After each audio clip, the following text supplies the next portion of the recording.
I love this program because I love Miss Kimberly. She's been there for me, like for my sister and nephew died months apart.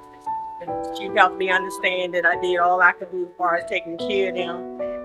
And this thing, she's saying that she's encouraging me, and she's a very special lady who exhibits love at all times. Everybody else will going through something, and but there's somebody here to support, who can support one another. You know that we can make it through, and that's what I think she's trying to spread the word and let everybody know that you can survive, you can make it. Shout out to the whole Push for Love family. We're here doing this for the 1 year anniversary, and we're gonna do it big in Jesus' name.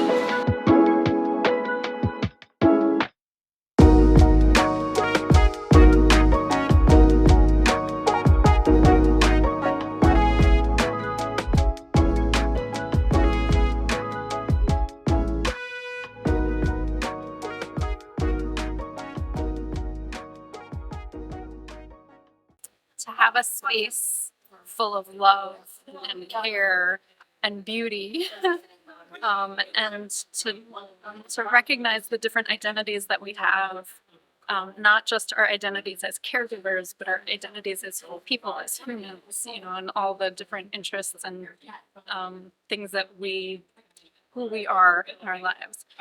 It's so important to have this space and be able to see each other, and see each other as caregivers, but also see each other as people.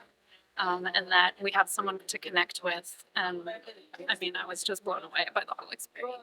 So I work for Jubilee Association of Maryland. I run the Breaking Barriers program to help folks who traditionally have a harder time accessing services for people with developmental disabilities. So I provide information. I could just be an ear to listen to your story and understand, hear you, and see if there are any supports or services that exist out there that can support your family and your caregiving. And I can't necessarily help with other parts of your identity, yoga or gardening or anything else, but hopefully I can help connect you into the services that exist to support a person with developmental disabilities. Yes, ma'am. Do you have a website or email? Yes, we have. Our website is www.jubileemdfrommaryland.org. And my email address is bb, that's B is B for boy, bb@jubileemd.org. All right. Definitely appreciate you being here. It was great. Thank you for having me. Thank you. Training in martial arts. And my teacher was Korean and very, very broken English because he had just got here from, and that was 1966. And when I got in it, I took off. 6 months in it, I won the nationals as a junior. And when I won, I came to class one day and he looked at me and said, who are you? And I said, maybe he forgot my name. I said, I'm Cheeks. He said, who that? I said, maybe his English isn't that good. I'm your student. He said, can you jump up and touch that? I said, I don't know. He said, so your Cheeks, my student, who don't know how high he can jump. And walked away. I'm thinking, what does that have to do with it? A week or so later, he came back and he looked at me and said, who are you? Maybe you forgot last week. I'm Cheeks, your student. He said, how long can you hold your breath? I said, I don't know.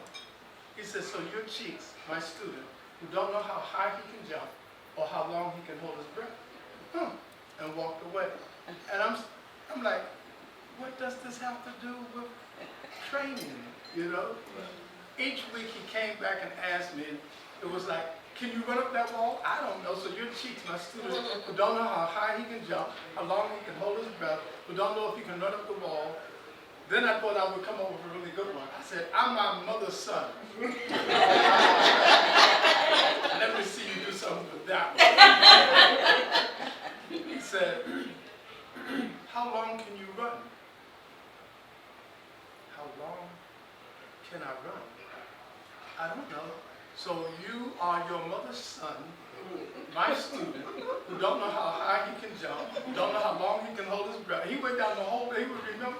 And so one time he came to me, and I'm thinking, what else can I say? What else can I say? He said, who are you? I said, I don't know. I thought I knew when I came here, but I'm all screwed up now. And he said, now you're ready. And walked away. I'm thinking, hell, if I know that, I would have said that would be more. What does that have to do with training? And he said, the object of this training is for you to discover who you are. You don't even know how long or how much you can take.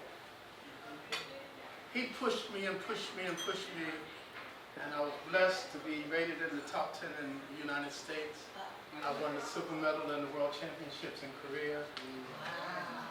And I am now the Grandmaster of the whole system. He trained us with, have you ever seen the movies and they're beating people with bamboo sticks and stuff? Let me tell you, that's real. When I saw that bamboo stick, I was like, I got this. Pat, oh wait a minute, Pat. And I'm thinking, what does this have to do? My mama beat me like this. What does this have to do with martial arts, you know? And he pushed me and pushed me and pushed me. He said, your job is to discover just how far you can go. He said, you have no idea who you are. And if you don't know, then you don't understand how great you are. He said, winning a trophy is nothing. He said, this isn't about fighting. He said, the greatest fight you're going to have is between your ears. He said, inside is the greatest fight. You must conquer that. Then you can conquer anything. And I trained with him and trained with him and trained with him. And I remember in competition one time I got hit in the back and it popped the vertebrae.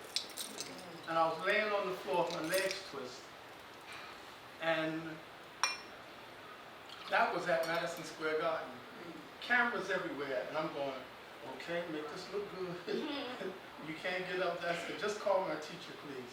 So he came over and he knelt down. He said, aha, you ready?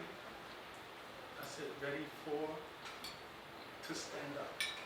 He had somebody put their feet on my shoulders and pull my head, one person on each arm. And now cameras are there, and he said, concentrate on 3. He said, 3. Clap. 1 and 2 did not exist. I just heard pop. And he felt it, and he held some pressure on it. He said, on your own, get up. Cameras on. And I stood up, and I'm standing there, and I walked out of the ring, and I was like, okay, just don't fall. You can handle this. Remember to beat the heck out of the blue sticks so that you can handle this little pain. And he looked at me, he said, do you give up or do you continue? Your choice. I said, I didn't come this far to give up. I took a break. I tied a band around my waist. I made sure I could move, and I continued. Everything challenge that come at you in your life is to push you so that you can discover how powerful you are. January 5th, 1990, I was told I would never walk again and that I would not live to see Christmas. Right? That's my sister. Yep. The doctor, and I asked the doctor a question. I said, who told you that?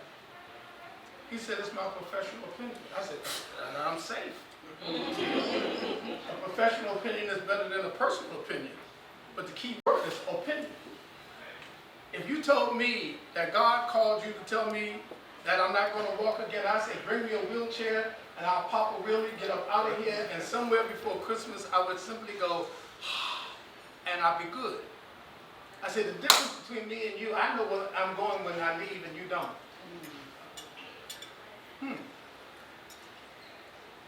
And then I realized from 1966 until January the 5th, all of that training, all of the hardships, all of the struggles was preparing me so that I could overcome that day.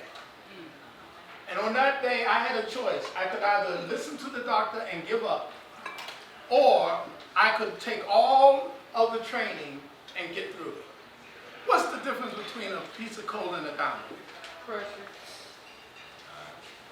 You know the answer. Pressure.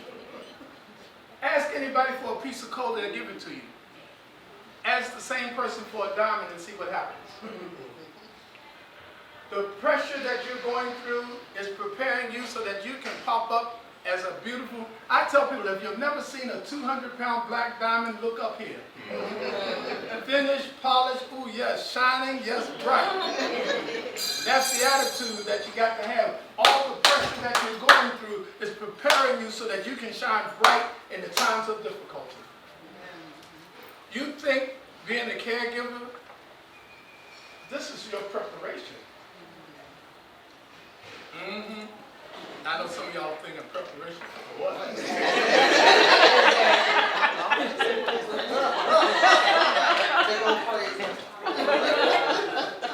See, I didn't know what my preparation was for either. Even to the point when I was rated in the top 10 in the United States and looking at magazines and seeing my picture, and I'm thinking, this is my purpose. This is what I've been prepared for. And God said, no, that was nice. I let you have some fun. I prepared you for something else. I said, oh, no. No, I know this is what I'm supposed to do. I'm good at it. I hung out with people like Chuck Norris and that crew. Matter of fact, one time at competition, they called my name and they called Chuck Norris' name, and I said, yes! And we got in the ring and we were setting up, and the judge came in and said, no. You're in the wrong ring. I said, no, I'm not. No. Whoever in my ring, let them be there. I got this one. And they said, no, you have to leave. I was like, sir, please, can you just slip my name? But all of that was preparing me. And I said, if I'm not supposed to do this, what am I supposed to do?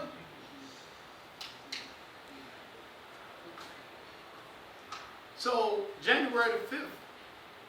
Now, when I tell that, don't think that I just popped up out of the bed. I was in the hospital for a month and a half. But again, it's testing you. I would lay in the bed and take a towel and just push against to stretch my legs. I would stand up on the side of the bed and fall back in the bed. I would walk over, my walk was like this, touch the wall and back up. One day I fell, I was on the floor, and I was like, oh my God, okay, what do I do? So I pulled the pillow off the bed, I pulled the cover off the bed, I was laying on the floor looking at TV, so when the nurse came in, she said, did you fall? I said, do it look like I fell? I said, I just got tired of watching TV at that angle. But now that you're here, can you help me get back up in the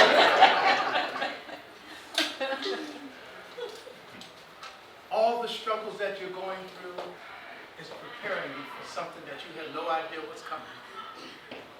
It's preparing you, and you're thinking, what in the world? I didn't know what my preparation was for. I went to school for ministry and had no intentions of getting ordained. I was just taking classes. And finally, they came to me and said, you know you're at the end of the semester, you need to make a decision. I said, decision about what? They said, are you going to get ordained or are you going to get certified? I had no intentions of getting ordained because I was not what I thought an ordained minister should be. I still had a wild side. That's all I'll say about that. But then a friend of mine did this to me. He said, you know this, Look at the life of the disciples. That's the raggediest crew Jesus could have called. I said, did you just call me raggedy? But God can't use you if you haven't been through anything. The reason why people will listen to you when you say, no, do this or do that. No, take a break because you've already been through it. I thought, again, my life would be having a class, having a school, teaching martial arts, traveling the world. And God said, now that was nice, but that was preparation for something else. And when I got called into ministry, I was like, oh no. Oh no, this must be a mistake.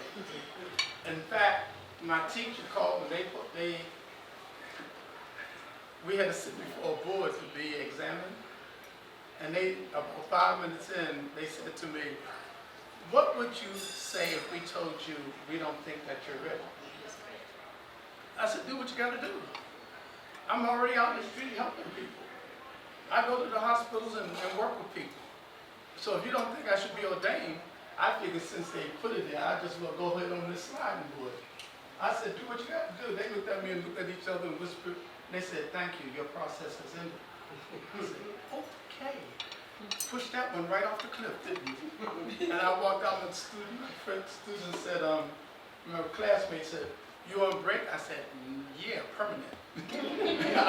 I said, I'm out, and I left. They called me 2 weeks later and said, we have had a discussion about you.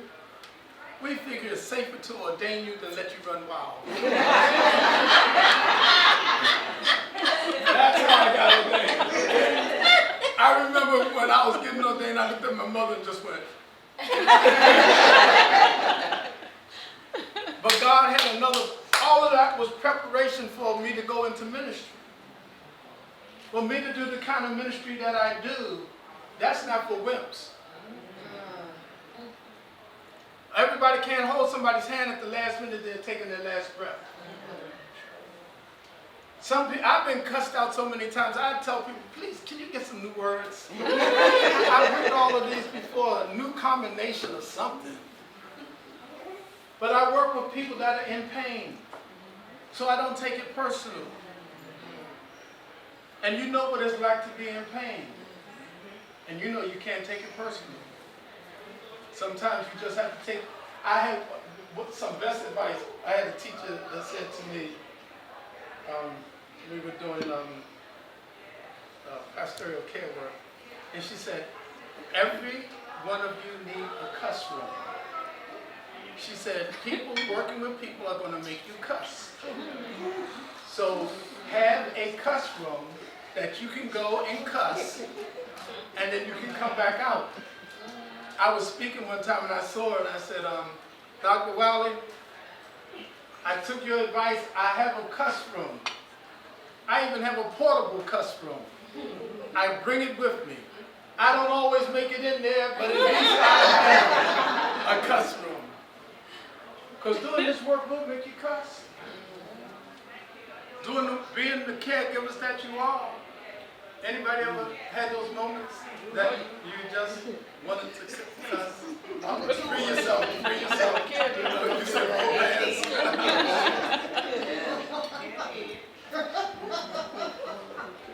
But what I learned was all of the hard training that I went through, from getting ribs cracked and spine knocked out of place. Even now, I was laughing with somebody recently. I danced for 10 years, jazz and African dance. He showed me a picture of me up in the air. It's a beautiful picture, way up in the air. And he said, can you do this? I looked at that picture. And I just stared at it. I said, wow. He said, do you remember that? I said, yeah. I said, brother, if you ever see me that high up in the air again, it's because my ass fell off something. I said, I'm scared to step off a curb.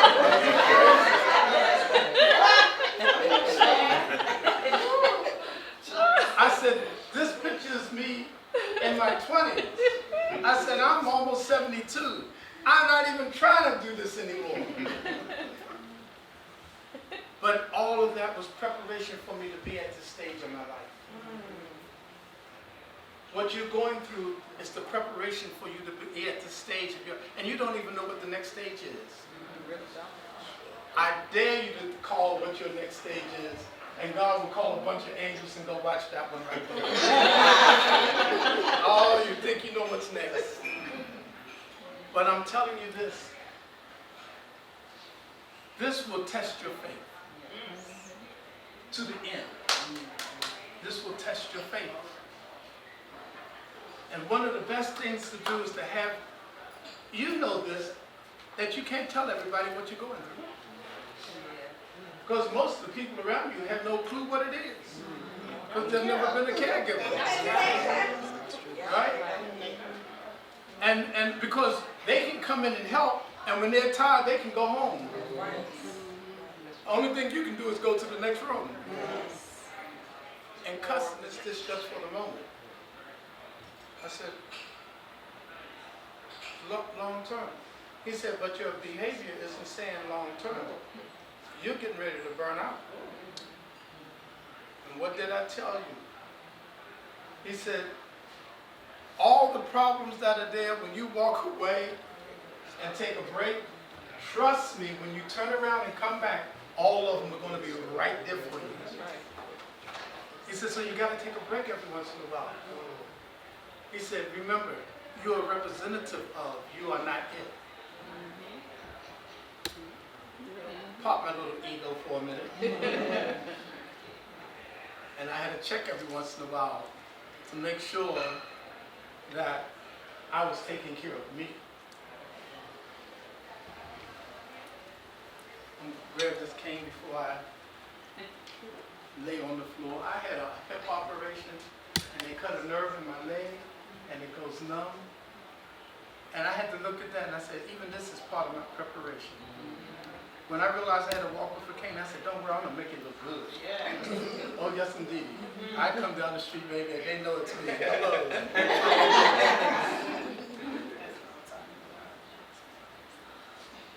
So, why are you going through this? First, you're going to have to find out just who you are. Like my teacher kept asking me, who are you? And every struggle that comes up and is testing you. How much can you take?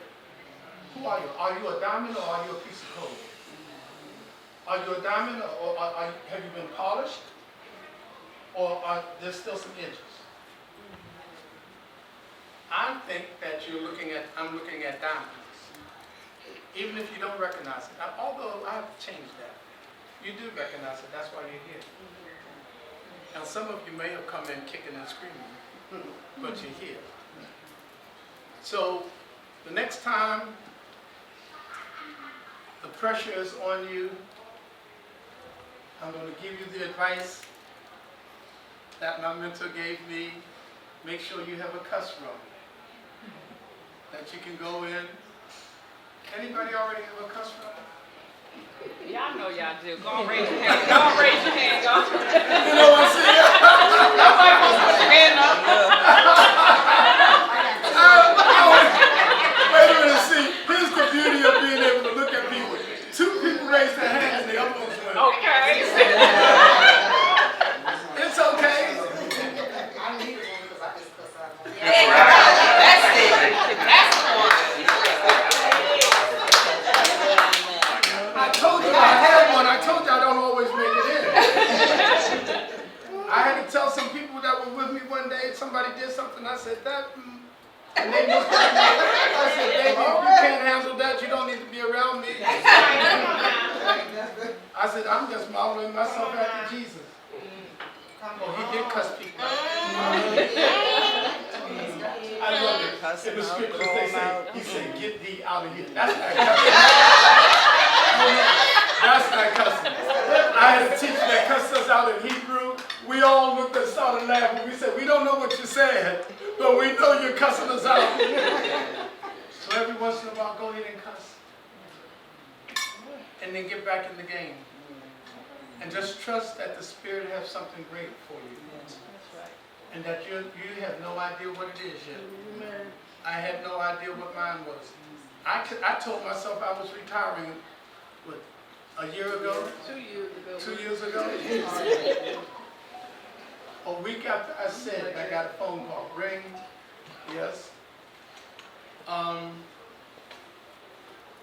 you do this? Okay. I thought I was going to do it for a moment. I'm still doing it. And now I'm the director of the National Spiritual Science Center. I had no intentions of doing it at all. But I didn't know what God had for me next. It was all preparation for what was yet to come. So, you're in preparation. Every one of you. You have no idea what the divine has for you next. But I'll say this and I'm going to sit down. Keep a sense of humor. Yes. Keep a sense of humor. One, they know this. If I've been in the hospital, if you come to visit me, you have to tell a joke. Clean, dirty, knock, knock, I don't care what it is. If you can't tell a joke, get out the room. Got to keep a sense of humor. And so I'm looking at warriors. I'm looking at diamonds. One time I did a workshop with youth, and I was talking about being a diamond or a precious gem. And one young lady, literally, I came up to her and I said, "What are you?" And she said, "I'm broken glass." And I said, "I don't know who wrote that, but I'm putting you back together. Stand up." And I just grabbed her and squeezed her, and she started crying. I said, "I'm putting you back together." I said, "This is the Spirit putting you together. Pay me no mind." And she just broke down crying. And I looked at her, I said, "Not done yet." And I kept squeezing her. And when I felt her laugh, and I looked at her, I said, "What are you?" She said, "Can I be mother of pearl?" I said, "Absolutely." Your broken pieces, God will use it for you to do something great. So, I'm going to go have my seat.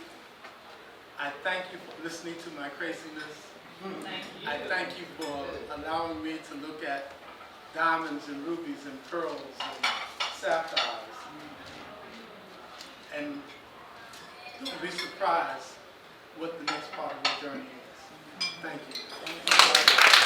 Okay, my name is Shay Butterfly, aka Shay Hennessy. The program means to me that there's resources available for people that don't have it, and it's a beautiful job that they're doing for people in need, and that's what always gravitate towards that, helping people. How do you see this program expanding worldwide? You think big, so how do you see this working worldwide? I feel like the more people you get in the network, the bigger it'll be. The more people that reach out, and if that's a need, they'll have the resources, that people will have the information to give them and point them to the right people. Do your dance, sing your song, live, laugh, love, friend. Be like water avidly. To get your joy, be your joy. To get your peace, be your peace. Easier said than done at times, but possible. Please do not forget about you. To love you and give you time and space to heal you too. All energies need recharging. Even in the night, the moon still shines. Even in cloudy cover. Like the moon, I am unapologetic. I am unashamed. I am me, absolute. 100% proof of being. Just like me, you were dreamed, and dreams never die. I'm invisible to the naked eye. You have to look deeper inside, 'cause my surface, it will tell you lies. My internal will tell you otherwise. I'm unpredictable. I'm unpredictable. Oh, I'm unpredictable. I may look fragile, but don't let the small frame fool you. I may wear a mask, but it does come off when I see fit. I may be short, but I'm doing tall things. Physical height isn't always a factor in this quadratic equation. I may get mad at you, but I'll tell you to your face instead of talk about you behind your back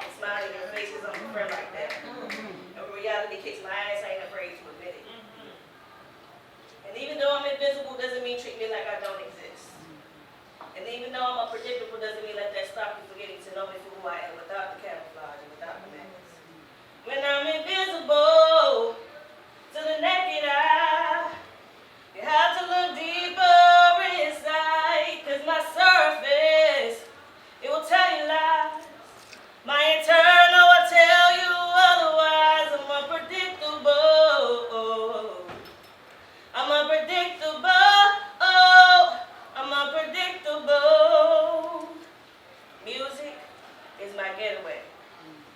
Poetry is my getaway. My art skills are my getaway. They help me make it through my days. Music is there for me when no one else seems to be. When it comes to my poetry, my paper listens as my pen speaks. My poetic thoughts flow from my dome piece. And those very thoughts that my heart, that my pen speak come from my heart seed. I don't care if people don't understand some of the things that I write because it's a joy to get someone to breathe past the title to get from the first line to the last line. And this is my song lyrics and poetry tell a story so that my paintings and drawings could you see. Music is my getaway. Poetry is my getaway. Oscars are my getaway. They help me make it through my days. Ain't no paradise too far that I can't reach with my mind's imagination. Ain't no paradise too far that I can't reach. If I can paint or draw a picture, ain't no paradise too far from me. Ain't no paradise too far that I can't reach. So whether I travel to paradise or not, reality, paradise is always with me. Thank you for listening. Hi, my name is Annette Brown. I came from Orlando, Florida. The reason why I came to the Push event, I came to the Push event so that I can be around similar and like-minded people so that I can gain confidence in just continuing to take care of my brother after 35 years. Has it been hard? It has. But today has made it easier. And today has showed me that I can go on and I can continue to push and push for love. Love for my brother, Bruce Brown. Thank you. But I pushed my way to make it here. There were so many things kept coming up that I didn't book my flight. I didn't book my hotel until yesterday at the airport. I got the rental car. It just was so much, and I felt like I didn't deserve to be here. I felt like I didn't deserve to be here because my mind kept telling me, what about Bruce? What about Bruce? I got people to help me with Bruce. Why does my mind keep asking me, what about Bruce? I'm going to reintroduce myself to you and say that I'm a 57-year-old African-American woman that has been taking care of a 61-year-old man for 30 years. My mom died 30 years ago. He moved in with me. If someone would have told me that this man is going to be with you for the rest of his life, I really think I would have done things differently. Being he's my biological brother, I didn't think about that. I only thought about him and he needed somewhere to go. My children was very young children. In my mind, years ago, I thought when they grew up, he was going to grow up too. When they leave, he's going to leave too. I don't know where I get that realm of thinking from. I just thought that. My kids grew up, Bruce was still there. I have grandkids, Bruce is still there. I don't have a life, Bruce is still there. I don't date, Bruce is still there. I don't get out much for personal gain. I get out to help the community a lot because that's my getaway. And Bruce is still there. Do I love Bruce? It may sound like I'm complaining. I do. But sometimes I think I love Bruce more than I love me. And that's hurtful. Sometimes I think I take care of Bruce more than I take care of me. And that's hurtful. I do know that I'm alone. I'm not Bruce's only sibling. There's 5 other boys. Where are they at? I don't know. Do they visit? Nope. Do they call? Nope. I do know that I am alone. So I knew that I had to be to this event, to sit in this room and look in the faces of people that's carrying the same load that I'm carrying. Where I'm from, I don't meet many people that's doing what I do. They typically put their people in group homes, nursing homes, or they're on the streets, homeless. So I don't have many friends. I can't even recall one friend that's standing in the shoes that I'm standing in today. That's why I knew I had to be here. I knew I had to push to get here. I knew I had to book that flight. I knew I had to check in that hotel at 11:30, 12 o'clock last night. I knew I had to be here. And I'm grateful to be here. Am I tired? Yes. Am I worn down? Yes. Do I have people that I can lean on? Not really. They say I can. They might listen, and while they're listening, they're holding conversations with other people while I'm talking, as if I can't hear them. As if I can't hear you not paying me no attention. I'm tired of that. I'm really tired. I'm really worn down. So recently, I took an opportunity to go to therapy along with Bruce. Bruce is high functioning. He's autistic. He's deaf, considered deaf by the state of Florida, but he's hard of hearing, and he wears 2 hearing aids so that he can pick up some sound. So I decided that Bruce and I would go to therapy together. I wanted to hear this man's thoughts. I wanted to hear what this man is thinking. I wanted to know what's going on inside of his head, because he doesn't tell me, he doesn't share. He just thinks that I am the maid, I am the cook, I am the dishwasher, and I'm the driver. And he doesn't talk. He can talk, but he doesn't, because I give everything without asking, without him even saying, can I have it? I offer it. I've given him too much of me. I've given him too much of this world, and he hasn't even asked for this world. So he needs to learn that he can ask. Bruce has a job. He talks to people on his job. He's high functioning, but he does not talk to me. He does not. He doesn't have to. He doesn't have to. Did you find it out at the therapy? I noticed that maybe 5 years ago. I noticed that he doesn't talk to me because I give everything. If you want that yogurt, I don't give Bruce an opportunity to ask for that yogurt. I say, Bruce, I bought yogurt. Would you like to have some? I don't give Bruce an opportunity to say, you want it. Because I thought my mom died, and I had to pick up that wagon and drag that wagon along with me. I don't have to do that. That's my mom's wagon. I have my own wagon. But you're a caregiver by nature. I didn't know that. I ain't never took care of nobody. Bruce, I took care of my children. You're nurturing, baby. You're a nurturer. Then you lose you. You do, but you are there. You just don't see you. We can see you, honey. We can see, like, you are so special. You are what you do, girl.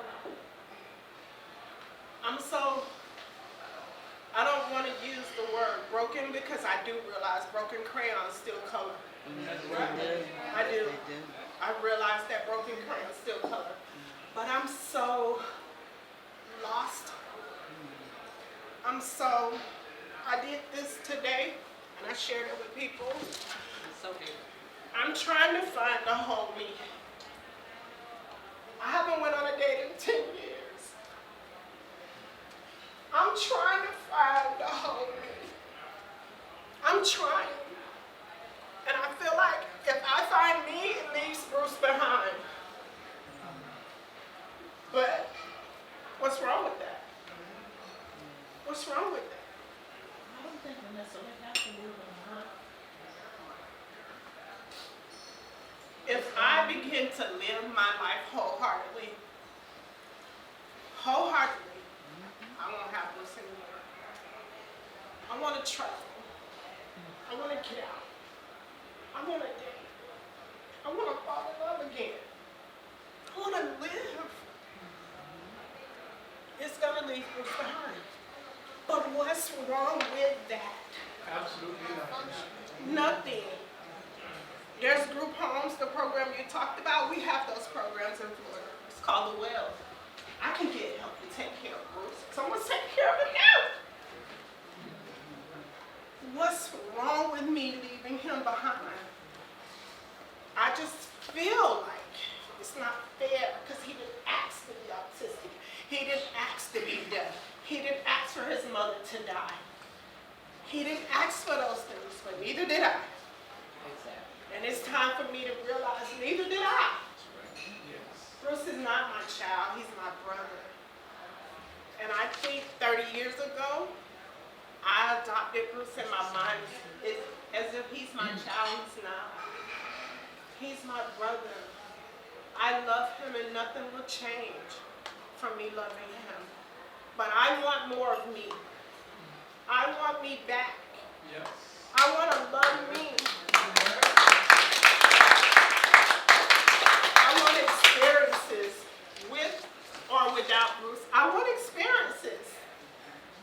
I really do. Bruce took an airplane flight for the first time last year, and we flew to Atlanta for my brother's wedding, and he blossomed from that.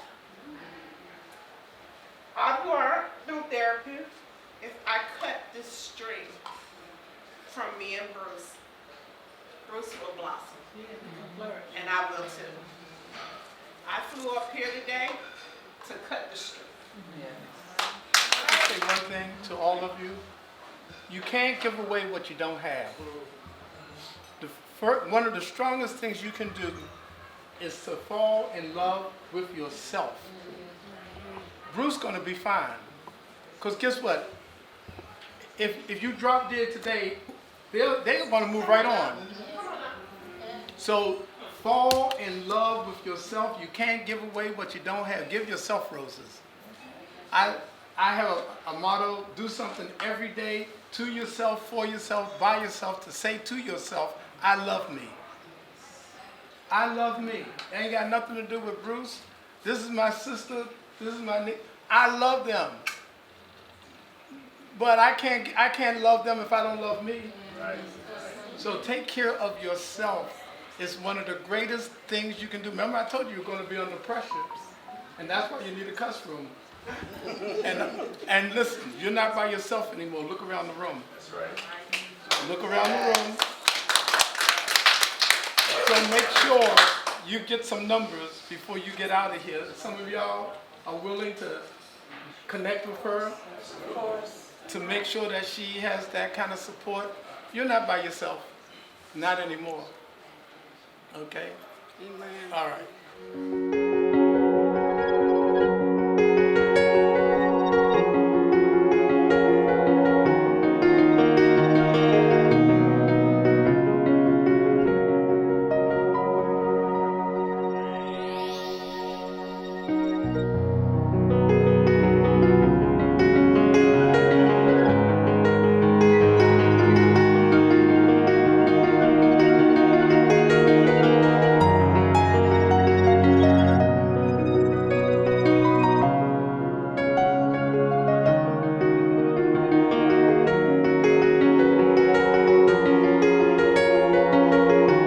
While she was speaking, the message that was coming to me was the Teddy Pendergrass song.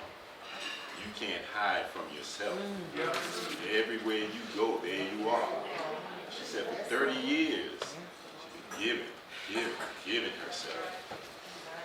And there's a saying, be careful how you handle people. You never know what people are going through. She thought she was alone, but we in a room of 30-something people. She's not alone. Guess what? Outside of this room, there's other people who are in our same situation. And because we understand about being diamonds under pressure, we have something to give. Each one of us can be healing for her and for each other in this room. But when you go out of here, we got something to give. We got something to give. Brother Vernon, Yeah. I never knew there was a book of Teddy P that you referenced to. Purpose for everything. There's a purpose for everything. Rick James once said. So am I just talking about my experience? Yes. Okay. Well, my name is Tiffany. I am a caretaker of people that are in my household who do have specific learning and special needs. I myself am a person that also struggles with some differing abilities. And it was hard for me to get here today because I'm tired. So everything feels like extra, right? But when I walked into the room and I saw the beauty in the room, I didn't see any plastic utensils and paper plates. I saw beautiful decorations and beautiful spirits. And then I went to the meditation class where I was encouraged to figure out who I am, because we do forget who our identity is outside the people that we take the most care of. And I became centered and I began to think about that thing. And I began to think about not only who I am, but who I want to be as a person. And as we came into the room, the speakers were phenomenal. The speakers really spoke into me and into the love I need to be giving to myself and the purpose for some of the pain that I have experienced. I just want to thank Kim Marie for being so thoughtful, and not only just thoughtful, but willing to move forward with something when she didn't exactly know how it was going to look. This is needed. It needs to be encouraged, and the representation in the room is uncommon. When I go to most spaces, they are generally white spaces. I felt the kinship with people that look like me here and are having the same experiences, because sometimes we tend to hide. So I am grateful and thankful. Thank you, Queen. That was good. I just wanted to share that. And again, I know there's so many preemies, so many special needs, so many people that need a community. And when I met Key Marie, I read her story and I just reached out to her to tell her my story. And here we are, maybe a year, I don't even know, but we won't ever separate because we've got that link that's going to keep us connected forever. Yeah. Peace to my brothers. How you doing? Good yourself, all is well. Yes, sir. So it was a metaphor that was spoken today, and I wanted to speak from the heart. And one thing that we can admire about our sisters, they have support groups for one another. There was an analogy used of the broken crayons. Even though the crayon is broken, it can still color. And we all know there's a lot of broken men out there. Right, right. The push for love. How important is it that men start recognizing we can start supporting each other, where we can stop being vulnerable and open up, because a lot of men need a safe space. Where do you see that parable working together? You want to go for you go first. Wait, go ahead, OG. You go first. OG, go first. That's all. We're gonna let you start it off, and then it's gonna trickle down. Okay. It is so important for us to be whole. We cannot pretend that we don't feel pain. Right.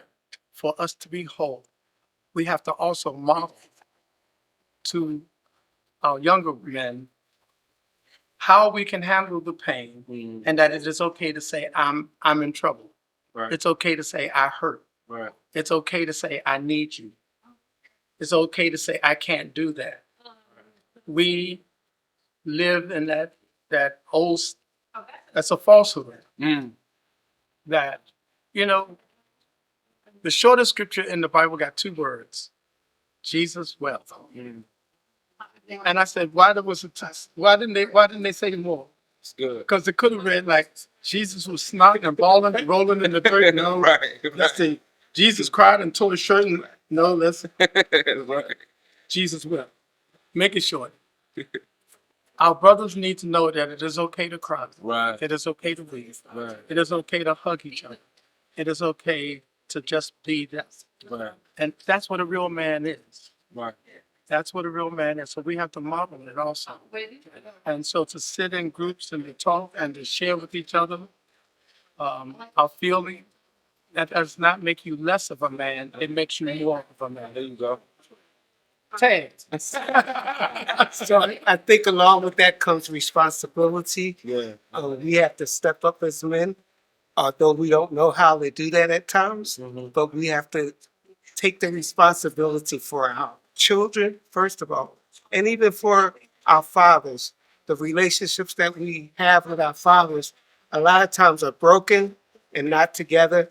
But one of the things that I see through Kirk Franklin's recent work is that there's a whole lot of men who have lacked their fathers and then turn around and do it to their own kids. So I would say responsibility is one of the things that needs to be helped, but also with push for love. we got to push for love in every aspect of our lives, in our homes, when we leave home, when we go out into the community. Men need to be loving. Right. There you go. Even though they don't know how to love. Right. If you give love, you'll get it back. Right. Thank you. Hey, I'm in total agreement with both of my brothers said. I feel like as men, we do have to be more examples of love to one another.